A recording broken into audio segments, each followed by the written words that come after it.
As you can imagine, it's more work, it's more cost. So to keep the cost down, I combined them.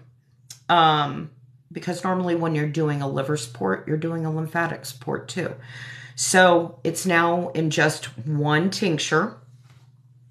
And your lymphatic system, it's kind of like the sewage system. It gets rid of all the excess toxins, fluid out of your body. And if your lymph system is starting to get sluggish, you'll see things like edema.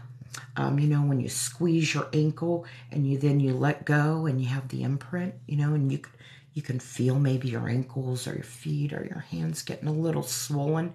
And you're thinking, man, I wish I had a water pill. Well, let's just get rid of that naturally. Let's flush that out. Some things, if you do not want to go to buying a tincture, you can do the waters, okay? Your lemon waters, your citrus waters, those are one of the best diuretics that you can do.